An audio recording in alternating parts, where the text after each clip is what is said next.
Some sad news today. Famous Canadian singer-songwriter Gordon Lightfoot has died. He was one of the most renowned voices to come from Toronto's Yorkville folk club scene in the 1960s. He had an extensive music catalogue that included hits like Early Morning Rain and Carefree Highway. Thousands of tributes have been pouring in for the legend, who was once called a rare talent. Prime Minister Justin Trudeau also sharing a statement today following the news of Lightfoot's death. Manisa Danabalan joins us now with more on this tragedy and the legacy he's leaving behind. Manisa. Kelly, Gordon Lightfoot has left his mark in the music industry. According to a statement by his publicist, Lightfoot died from natural causes at a Toronto hospital on Monday. He was 84 years old.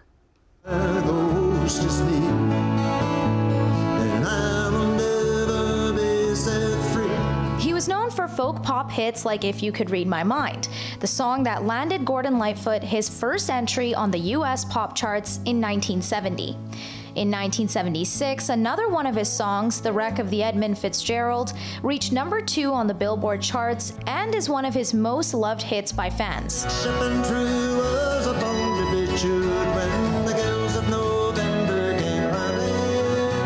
Gordon Lightfoot was coming up, certainly a high watermark of success was acceptance in the United States. And certainly he wasn't the first, but he was one of the early musicians to be able to go down to the United States, to have his music recorded by American artists, to be picked up by an American manager.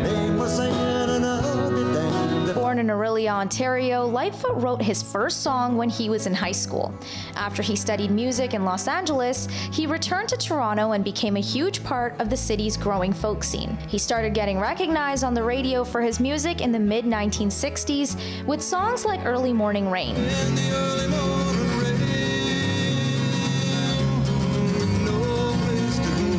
So the first time I heard an Elvis Presley song by me, I was driving from my mother's house in my car down from Orillia to Toronto one Sunday, and I heard it on the radio. I just about jumped out of the car. He also fused folk with pop and country rock with hits like Sundown.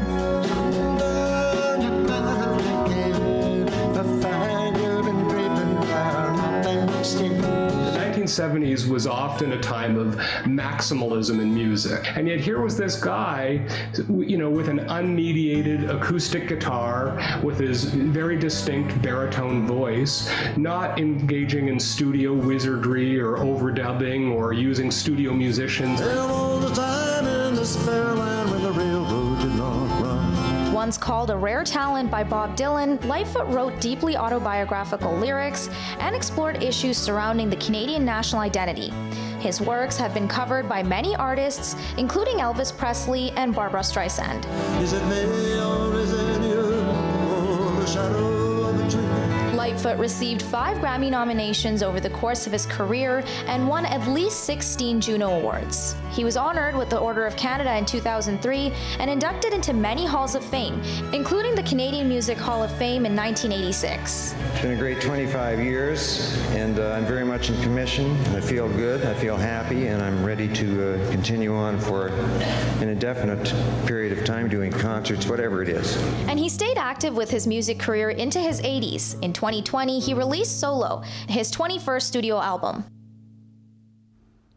Prime Minister Justin Trudeau released a statement on Lightfoot's death today and shared his memory of meeting the Canadian legend as a kid with his family, the PM calling it a memory he will always cherish.